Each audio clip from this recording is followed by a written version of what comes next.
In our headlines on this Friday afternoon, February 2nd, here on the peninsula. South Korea's inflation slowed to a 6-month low in January, accelerating 2.8% on year, but tangibly down from 3.2% in December and even lower than the widespread projection of 2.9%. Meanwhile, the Biden administration will target Iranian facilities in Iraq and Syria as part of its pledge to respond firmly to the loss of American lives in a drone attack on a U.S. base in Jordan by Iranian-backed forces. Over in Gangwon province, curtains went down in the 2024 Winter Youth Olympics Thursday evening with a closing ceremony that shared the highlights of the 14-day event. We start with a fresh round of cruise missiles by North Korea off its west coast. South Korea's Joint Chiefs of Staff says it detected the launch of several cruise missiles into the West Sea at around 11 a.m. on this Friday. Intelligence authorities here and in the U.S. are conducting detailed analysis of the latest launch that comes just 3 days after the regime's testing of the Hwasal-2 also into the West Sea earlier this week. Meanwhile, this year's first joint military exercise between Seoul and Washington came to a close on this Friday. According to authorities here earlier today, the exercise sought to coordinate joint operational procedures and to reinforce individual combat capabilities. The 2-week training that began on January 22nd mobilized special forces from South Korea and the U.S. at a live fire compound in Gyeonggi-do province.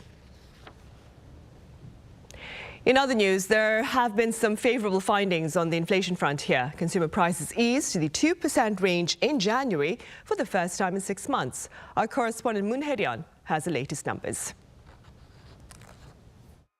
Inflation in South Korea eased back into the 2% range for the first time in 6 months, despite soaring prices of fresh produce. Data from Statistics Korea released on Friday show that the country's consumer price index, a key gauge of inflation, rose 2.8% in January compared to the same month the year before. It's the third month in a row that year-on-year growth of CPI has seen a decline. Figures saw a rise after dropping to 2.4% in July and then began to ease after hitting 3.8% in October. Core inflation, excluding volatile food and energy prices, came to 2.5%, while the index measuring 144 daily necessities rose 3.4%. Prices of fresh produce have continued to climb due to poor weather conditions throughout the latter half of last year, with the rise in prices for agricultural goods remaining in the 15% range for 2 months straight. Fruit prices in particular saw the largest hike at just under 27%, with the government pledging last month to tackle climbing costs by removing or lowering tariffs for 21 different types of fruit. With the upcoming national holidays, Seoll날 or Lunar New Year, Finance Minister Choi Sang-mok announced further measures for the holiday season during an emergency economic meeting on Friday. We will invest an additional 10 billion Korean won to stabilize prices of expensive fruits such as apples and pears, and prepare for possible supply instability by increasing cultivation of apples and pears by 8,000 tons this year. Transport costs, however, fell by 0.3% compared to January 2023, continuing the trend of on-year decline since November last year. With the introduction of the climate card last weekend, which allows limitless public transport access in the capital Seoul, and plans to implement another type of public transport discount card called the K-Pass in May, the government hopes to lower transport fees even further. Moon Hae-ryun, Arirang News. And while the government seeks ways, that is, to further ease the cost of commuting, consumers here and small business owners alike have found their own ways to better ride the high tide of inflation and interest rates. My colleague Lee Soo-jin tells us how. People in South Korea continue to grapple with high costs as inflation remains stubbornly high. Where does this leave people? They have to look for ways to spend less, such as when they're eating out. This is a noodle restaurant located in an alleyway. A bowl of noodles here is only 4,500 won, or around $3 US.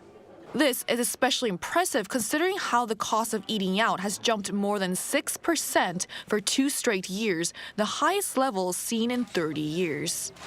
The owner says she was able to keep prices low thanks to the support she gets from her regular customers. There are even people that come every day, and it makes me happy to see familiar faces. I'm very grateful for them.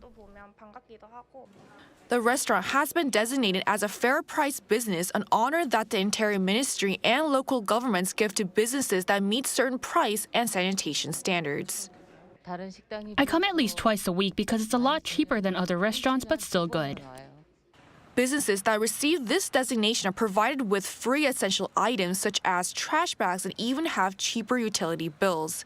And starting February this year, the Interior Ministry is expanding benefits as it signed an agreement last Thursday with local credit card companies to provide 2,000 won discounts each time a customer spends more than 10,000 won at these businesses. Another area where people have to deal with high prices is when they do their grocery shopping. You can also see how more people than ever are doing their grocery shopping at places where they don't have to deal with high food prices, like this wholesale market. The price of strawberries, for instance, which jumped more than 150% in December, are only around 5,000 won here. I come here more often than large supermarkets these days because you can get fresh products for cheaper. People are also going to unmanned stores that sell eggs for cheaper as they can save on labor costs. Eggs here are priced as low as around 5,000 won for a carton of 15 eggs, which are more than 8,000 won at some large supermarkets. Even though we visited the store late in the morning, a lot of the eggs were already sold. With the Bank of Korea forecasting annual inflation to stabilize slowly, people are likely to continue turning to these affordable options. 이수진, Arirang News. And Korea is looking to bolster its hydrogen infrastructure, and as part of such intentions, the number of hydrogen fueling stations will be expanded in urban areas. Our business correspondent Shin Ha-young has details. More hydrogen fueling stations will be established in urban areas of South Korea. That's according to plans announced during an emergency economic meeting hosted by Finance Minister Choi Sang-mok on Friday. The government aims to boost the hydrogen industry by improving related regulations. The government will improve regulations in key areas, including hydrogen production facilities and distance rules for hydrogen fueling stations, to boost the country's hydrogen industry. Under current regulations, hydrogen fueling stations are required to maintain a distance of 12 to 32 meters from places like residential areas and stores for safety reasons. The government plans to ease this restriction by allowing stations to be built in urban areas with the condition that protective walls are built. With this change, it aims to increase the number of hydrogen fueling stations from 192 in 2023 to 458 by 2030. It said it will also ease rules regarding liquid hydrogen. Currently, businesses are not allowed to operate both LPG stations and liquid hydrogen stations together, but this may change later this year with the implementation of new safety standards. Meanwhile, during the meeting on Friday, the Ministry of Agriculture, Food and Rural Affairs announced plans to double the size of the Korean food industry. Considering the growing global demand for Korean cuisine, it aims to increase the number of Korean restaurants abroad to 15,000 by 2027. To achieve these goals, the ministry plans to enhance the expertise of Korean food professionals. The government will also digitize 100 Korean recipes and offer a variety of content, including traditional liquor and food pairings. With these plans, the ministry aims to boost the industry from a valuation of 152 trillion Korean won in 2021 to 300 trillion won, or around $226 billion by 2027. Shin Ha-young, Arirang News.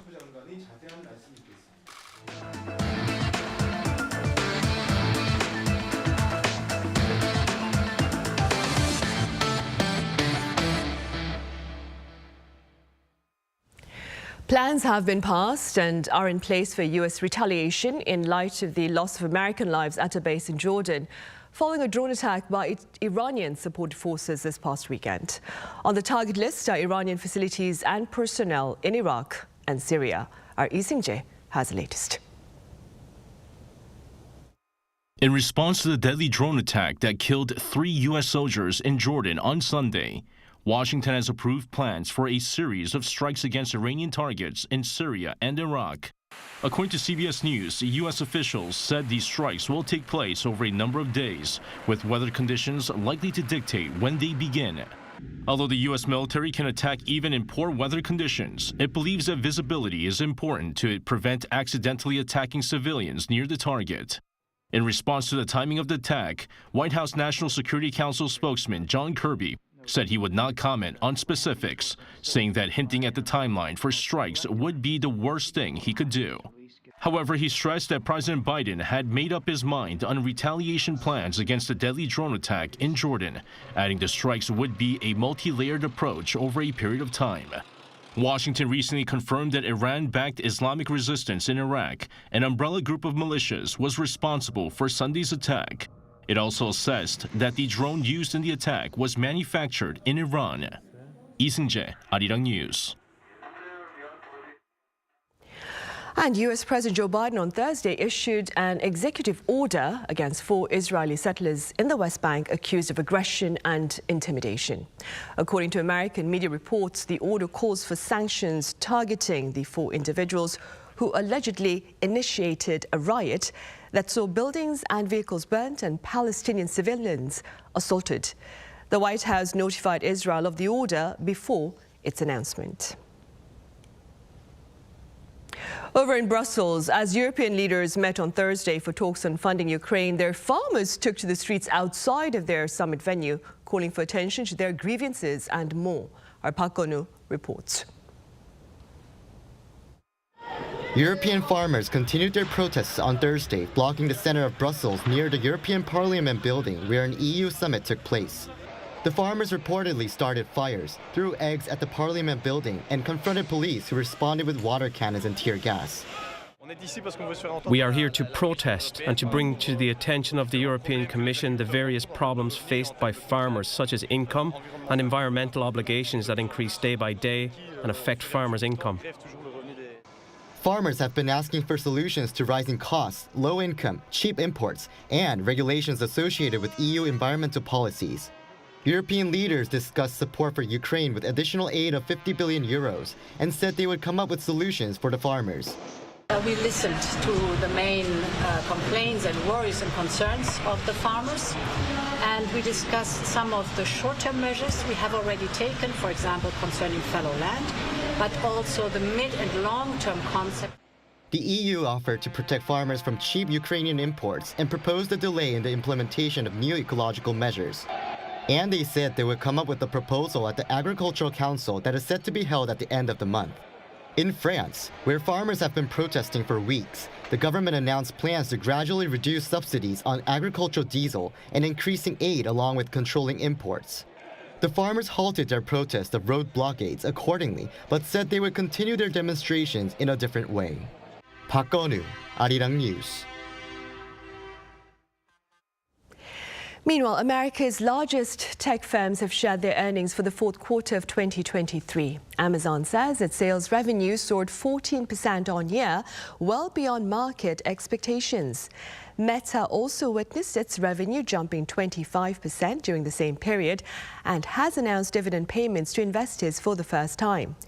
Meanwhile, Apple managed to break a series of 4 straight sales retreats with its revenue rising 2%. Now, moving beyond the more popular Korean dishes of bulgogi and bibimbap overseas, efforts are now underway to expand the menu to include a seasonal snack and a dessert. Our Ian Jin has more.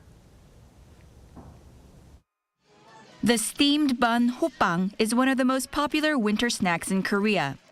Its growing popularity has led to more flavors being added to what used to be just the plain bun with sweet red bean paste filling. Now there are flavors like black sesame, injeolmi, and even kimchi, and demand for these buns continues to increase by the year. They're easily available at convenience stores and are a filling warm snack. The Hoppang was thought to be a popular snack just in Korea. But when it was showcased at last year's Anuga Food Tech, a global food expo in Germany, buyers were busy giving the colorful buns a taste. Very good. Amazing tasting. You have another one? Only one? Why? One of the major food companies that produce Hoppang said that exports increased by 50% last year compared to the previous year to 25 different countries, including the United States, Europe, and Southeast Asian countries. This has also been the case for another Korean dessert called yakgwa. Even among people in Korea, there's been a wave of increasing demand for these traditional cookies in recent years. But that has now spread globally. Dubbed the Korean macaron, the popularity of its traditional cut and chewy texture has led to an increase of 40% in exports last year. Some 7,000 buyers have stopped by with positive feedback. It was an important platform to popularize K-desserts. Hallyu played a role in making the yakgwa known to the global market, but it was also the handmade traditional yakgwa specialty shops. Yakgwa that are crafted like pieces of artwork became popular on social media, attracting up to 40 to 50 foreign tourists in a single day. I really wanted to try the yakgwa cookie that's popular in Korea. The ones at this store looked so delicious and pretty. Some of these traditional Korean snacks and desserts that were believed to be unique for Korean taste buds are now attracting a wider global market as more people enjoy the taste of Korea. 이은진, Arirang News. Over in Gangwon province, curtains went down on the 2024 Winter Youth Olympics Thursday evening with a closing ceremony that shared the highlights of the 14-day event. Our correspondent Song Yoo-jin was there. Goodbye, Gangwon 2024. The Gangwon 2024 Winter Youth Olympic Games came to a close on Thursday night. Though heavy snow warnings were issued in most parts of Gangwon province, the weather did little to dampen the festivities. This is our 6th day here. We watched figure skating and took a look around the festival booths, like K-food tryouts and photo booths. I hope Korea hosts more international sports events like this in the future. I hope the athletes enjoy this beautiful snowy day as they've just finished competing. The closing ceremony started with a pre-show at the plaza outside the Gangneung Hockey Center. Unlike the opening ceremony, the event was open to everyone, so no need to buy a ticket. The 35-minute official ceremony began at 8 p.m. It featured a screening of highlights from the Games, the parade of the flags, and the extinguishing of the first-ever digital Olympic cauldron. Around 1,700 people attended the event, including International Olympic Committee President Thomas Bach, Gangwon 2024 Organizing Committee Chairman Choi Jong-gu, athletes, volunteers, and spectators. Team Korea also had its grand finale on Thursday, ending its Olympic run the same way it started, with gold. Gold medals were added in the figure skating team event and men's snowboard halfpipe. With this, Korea has won a total of 7 gold, 6 silver, and 4 bronze. So throughout the Games, we witnessed remarkable performances from 1,800 athletes representing 70 national Olympic committees across 15 disciplines and 7 sports. Now, with the closing ceremony, Gangwon 2024 has ended its 14-day journey. Song Yoo-jin, Arirang News, Gangneung.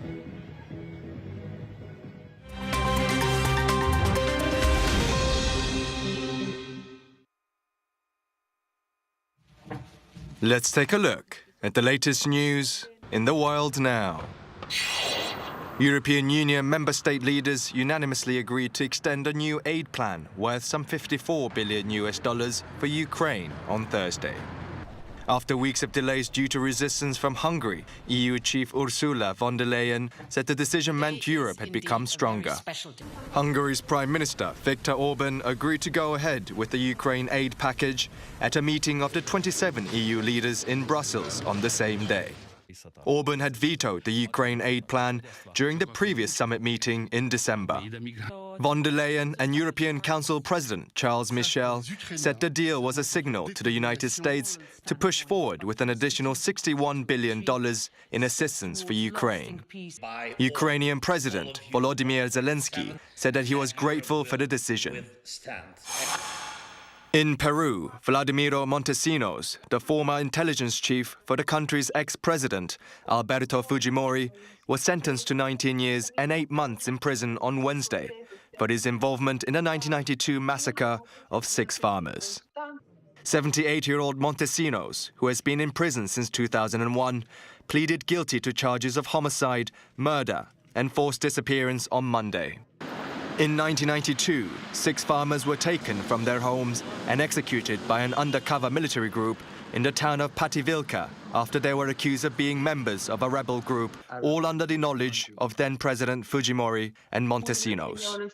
The Public Prosecutor's Office requested 25-year sentences for Montesinos, Fujimori, and 20 other defendants. Fujimori, who was only released from prison in December after serving 16 years, has pleaded not guilty. Montesinos has been in prison since 2001 for numerous counts of corruption schemes and human rights violations. The 7-time Formula One world champion, Lewis Hamilton, has confirmed a shock move to leave Mercedes and join Ferrari for the 2025 season. Ferrari confirmed the signing of Hamilton on a multi-year deal on Thursday evening, replacing Carlos Sainz Jr. Hamilton activated a release clause in his current 2-year contract with Mercedes, which was due to expire at the end of 2025. The 39-year-old British race car driver won 6 world titles for Team Mercedes after joining in 2013. He's the most successful driver in F1 history alongside Michael Schumacher. The guitar collection of British rock band Dire Straits' former frontman, Mark Knopfler, hit the auction house in London on Thursday, selling for over $11.2 million. Thursday's auction included over 120 guitars and amplifiers used by the 74-year-old rock star Knopfler in several performances of Dire Straits' biggest songs. The auction house, Christie's, confirmed that the collection set multiple records, including the 1959 Gibson Les Paul, which was used to record Money for Nothing, selling for some $900,000, which is a record for their guitar. Knopfler is donating 25% of the total sales to 3 charities, the British Red Cross, Tusk, and Brave Hearts of the Northeast. Kim Seong, Arirang News. 460,000.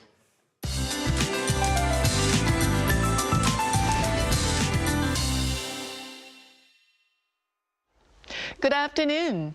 Those of us in the capital are pleased to see much improved air quality today, but other western regions are seeing bad dust levels with dust advisories still in place. So please keep a face mask on until the air quality improves later in the day. We are under cloudy skies while east of Gangwon and parts of the southern provinces and Jeju are being affected by wet clouds. And expect to see more snow in the east of Gangwon with up to 3 centimeters in the forecast, while Jeju Island will see rain of 5 to 20 millimeters for the next couple of days. Afternoon highs should go up similar to yesterday. Jeju will be rainy and windy all day today with a high of 10 degrees Celsius this afternoon. Wet conditions continue in southern regions and Jeju on Saturday, while the capital will have a brief taste of early spring this weekend. Sunday marks Ipchun, the onset of spring on the seasonal calendar, but it is going to take a while for spring warmth to fully arrive in the country. That's Korea for you, and here's a look at the international weather conditions.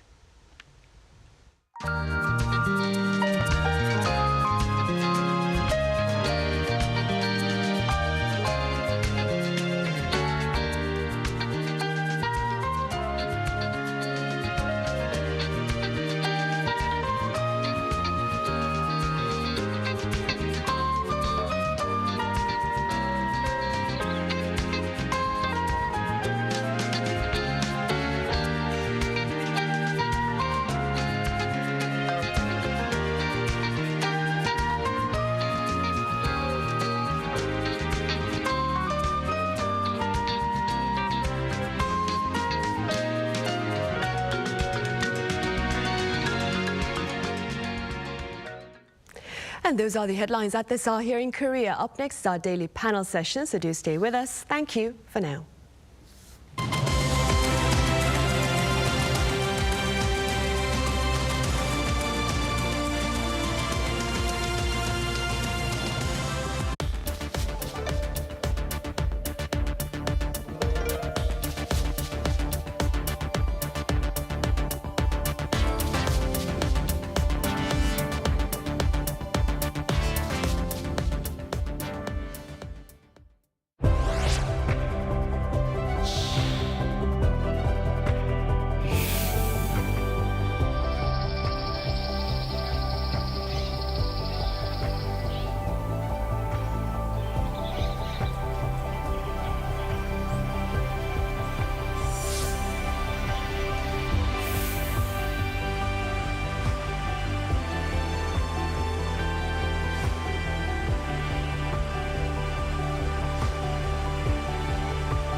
cover stories on site.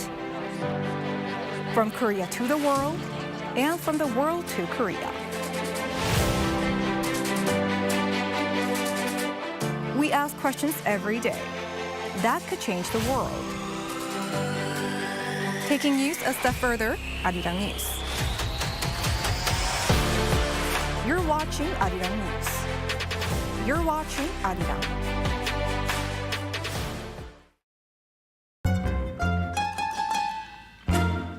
플랫 9 우쿨렐레 재즈 오케스트라 같은 경우에는요, 오로지 이제 우쿨렐레로만 이루어진 오케스트라고요. 또 레퍼토리로는 오로지 재즈를 연주를 하는데요. 우쿨렐레로 재즈 오케스트라 한다는 것 자체가 보지 않고 이야기만 들어도 좀 뭔가 신기하잖아요.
Lotte takes a new leap beyond its boundaries.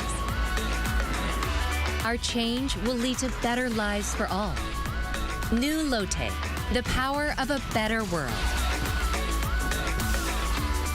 New today, better tomorrow. Lotte. 한국에 오면 먹어야죠.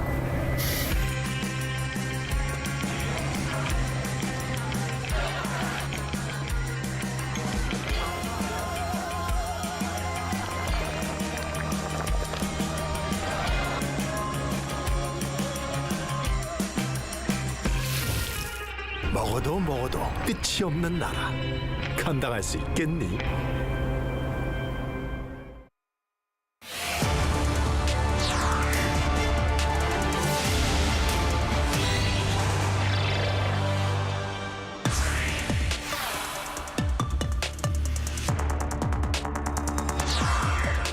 Capital Seoul is playing host to its fall-winter fashion collection this week, and we cover the latest K-trends on the catwalk. So what are the highlights of this fashion week? What do statistics tell us about the popularity of K-fashion overseas? And what has been the impact of K-pop on K-trends? Hello and welcome. It's Friday here in Korea and you're watching Issues and Insiders. I'm Min San-hee. Capital Seoul is hosting its Fashion Week as we speak, and for more on the K-trends making headlines, I have fashion stylist Lee So-min live on the line. So-min, it's a pleasure to have you with us. Hi, this is stylist So-min Lee, and then nice to meet you guys too. Right. I also have Kwon-Soa with us here in the studio, though. Soa, welcome back. Hello, Sunny. Happy Friday. Right. Happy Friday. So we'll begin here in the studio then. Let's begin with a brief introduction about the Seoul Fashion Week? Sure. The Seoul Fashion Week, hosted by the Seoul Metropolitan Government, is Korea's biggest global fashion event, held biannually to draw fashion enthusiasts from all around the world and to showcase the latest trends for the spring, summer, and fall-winter seasons, which usually is in March and October, but not this year. I will get to that in a bit. The Fashion Festival, how it is also referred to, started in 1987 and has been growing with an aim to become a prominent fashion event on the global stage. In specific, to be part of top fashion shows like those in New York, Paris, London, and Milan. Three main parts have been making up the Seoul Fashion Week in the past years, which are the Seoul Collection, that involves runway shows of established designer brands, and Generation Next. As the name suggests, next generation or rookie designers have presented their latest through these shows, their talents, of course. And we've got the Trade Show, which is a fashion fair where Korean fashion companies exhibit their items for partnerships with foreign buyers. Right, and staying with that, so what more can you tell us about the specifics of the 2024 Fall-Winter Fashion Show? Right, this year's Fall-Winter season event kicked off on Thursday and runs until Monday, so from February 1st to February 5th at the Dongdaemun Design Plaza, or in short DDP, in central Seoul, and S Factory in Seongsu-dong district in the east of the city. I earlier mentioned that the shows usually have been held in March and October, but we're likely to see those at earlier dates from here on. The currently running Fall-Winter event is taking place 6 weeks earlier than a year ago. Also, the 2024 Spring-Summer shows were held in September last year and not October. And there is a good reason for that. With global interest in K-fashion increasing and a rising number of foreign buyers visiting Seoul for the Fashion Week every year, the date has been rescheduled to hold the event one step ahead of the 4 major international fashion weeks to attract big-name investors to Korea and concentrate media interest on the Seoul Fashion Week. In fact, the events in New York, London, Milan, and Paris are held on February 9th, 16th, 20th, and 26th. And more details on the 5-day event here in Seoul. Thursday was the opening show at DDP, the main venue, by women's wear brand July Column, that was attended by K-pop girl group New Jeans and Seoul Mayor Oh Se-hoon. Now, 21 fashion brands are showcasing their collections on the runways, 15 at DDP and 6 at S Factory. Seongsu-dong district, meanwhile, where the art and culture complex S Factory is located, has emerged as a new fashion mecca for young people, also dubbed as Brooklyn of Seoul. Different from before, there is no more differentiating between the Seoul Collection and Generation Next, meaning no differentiation between veteran and new designers. Meanwhile, 68 Korean fashion houses are participating in the trade fair that runs for 3 days through Saturday, with around 100 buyers from 14 countries targeted for potential purchasing deals. Right, I see. And now, Sumin, speaking as a stylist, what can you tell us about the popularity of K-fashion, and what do you believe is the appeal of K-fashion?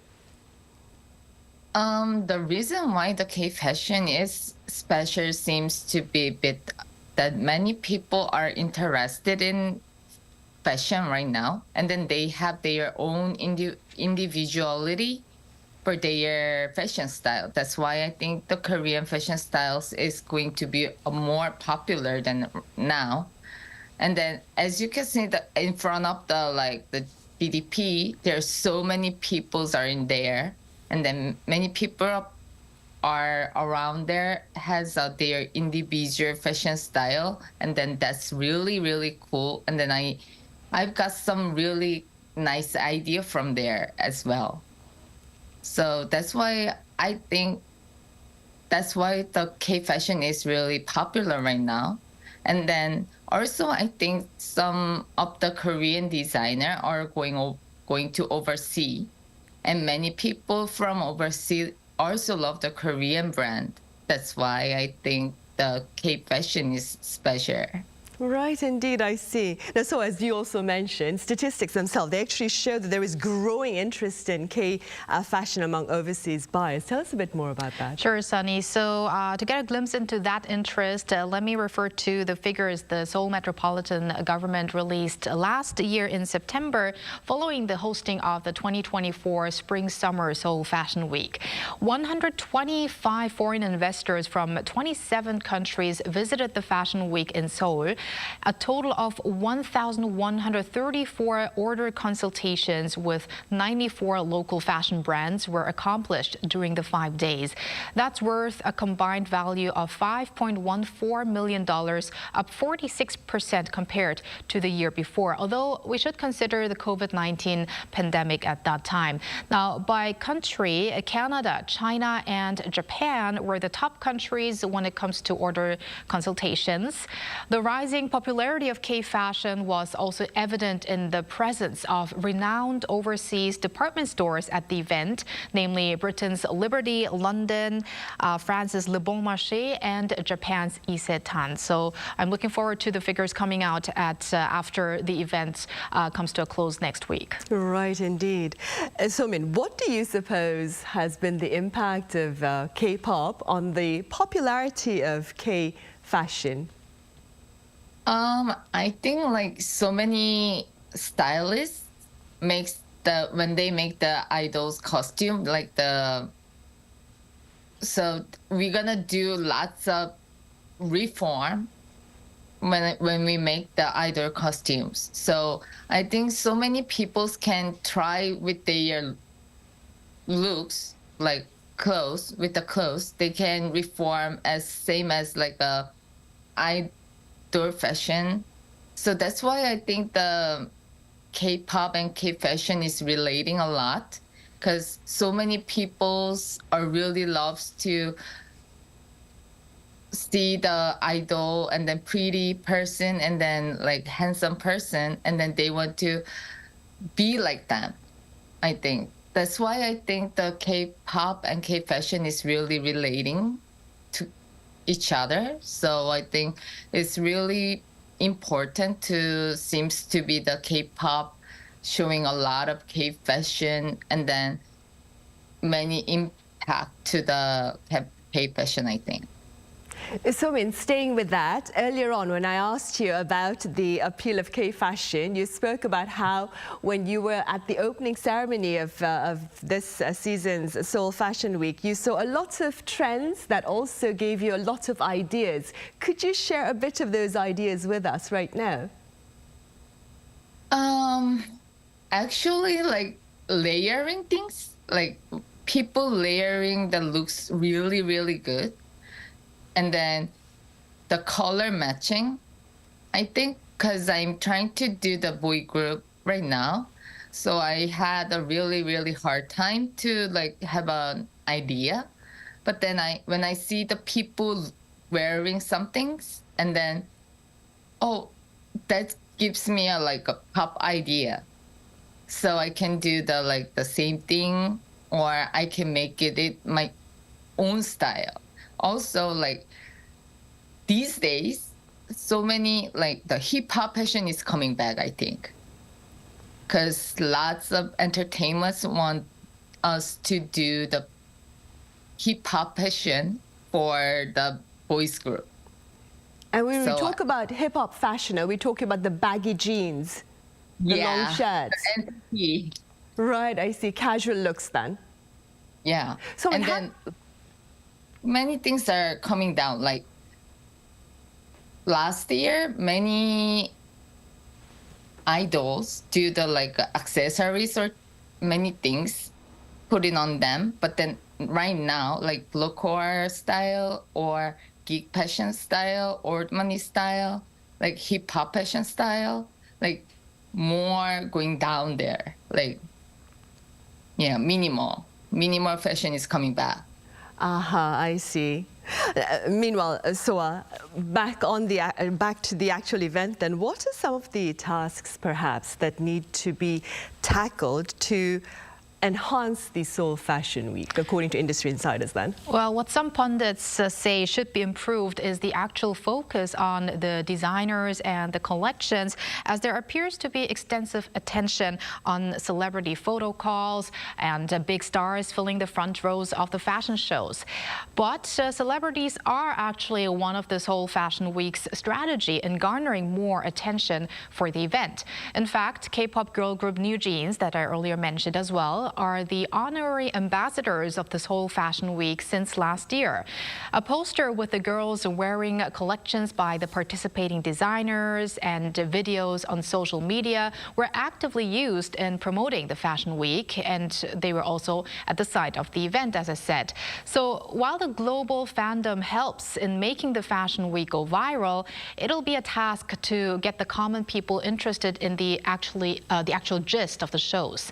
Based on data from the 2024 Spring-Summer Show, the number of applicants, especially those of rising designers, meanwhile, seems to have gone down. The presence of Generation Next participants dropped by 20% compared to the average in past years. So that's also one thing that pundits say could be improved.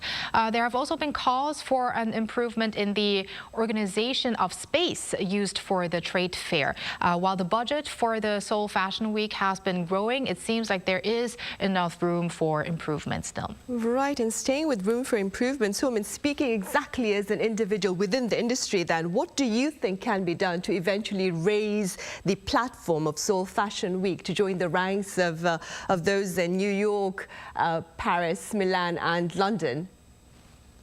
I think there are lots of good and nice nice designers in Korea already, and then they are so ready for it. But then I hope that many cool places in Korea will support the fashion show and the designer. Because overseas, they already do the fashion show in front of the art gallery or inside the gallery, or the architecture in front of the really, really huge architecture. They support them for their show because they have the connection with their design things. So I hope that there's a lot of beautiful place in Korea, right? So that's why I really want them to support them for the space. And then that could be a big issue. It can be the big issue. Also, there's so many high brand invite the Korean actor, actress, or boy group and girl group a lot. So Korean designers too, I hope they keep touching with them, the overseas singer or actor or models or something, and then it can be the big issue, and then that's going to be we can join the Fashion Week. Right, to have a more collaborative effort then. So, if you were given the opportunity to have a fashion show on any site in Korea, which particular site would you choose? Because you spoke about the many beautiful venues we have here. Where would you like to hold a fashion show if you had the opportunity? Like the Gangwon, palace or something. That is the really, really beautiful place. Also, not gov't. I think the gov't do the fashion show, the showing of the fashion show at the Gyeongbokgung. But then that's the overseas brand, right? So I want the Korean brand do the fashion show in the Gyeongbokgung or something. And then that's gonna be the more impact, I think. That gives a more impact. Or Han River as well. The Louis Vuitton do the Han in front of the Han River. They do the fashion show in Korea. But then I think that's the overseas brand too. So I want the Korean brand keeps trying to keep in touch with them. And then that's gonna be a really, really good. Right, indeed. Having the catwalk set up on very different venues across the country then. Yeah. So, the Seoul Fashion Week itself, it's poised to end next Monday, as you mentioned. And that being said, are there any events that you would like to recommend for those planning to partake in the event this weekend? Well, for one, you might be running into me if you visit the DDP on the last day of the event, because I'm one of the lucky ones who will be watching the one of the shows up close, which is the Hanna Shin collection.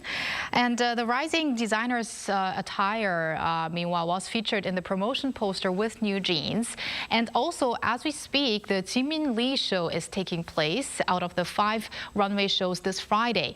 5 more are to be held on both Saturday and Sunday, and 3 on the last day, Monday. Also, on the Seoul Fashion Week's official website, you can see the schedule of the shows, and the fashion shows are streamed live online on the official YouTube channel of the Seoul Fashion Week, so that anyone can watch. Although applications for runway seats are done, during the Fashion Week, there are events open to the public, like exhibits and pop-up stores. Also, the Seoul Metropolitan Government has made a Seongsu fashion map that shows all the must-visit fashion and beauty locations. And since I am going to be at one of the fashion shows on Monday, I was actually going to ask Somin if she would have a tip for me on what I could wear, because I still haven't made up my mind what I have to wear there. Right, then staying with that, Somin, the question to you at this moment is, what would you recommend for Soa to wear to the fashion show on the last day? That is next Monday, I believe. Yes. Oh, why don't you try the hip style or the strong style? I think you're the cool tone. You had a cool tone, so you're matching with the black is really, really good. So like a leather jacket or something, and then, or you can wear the black and red together. What about accessories, Somin?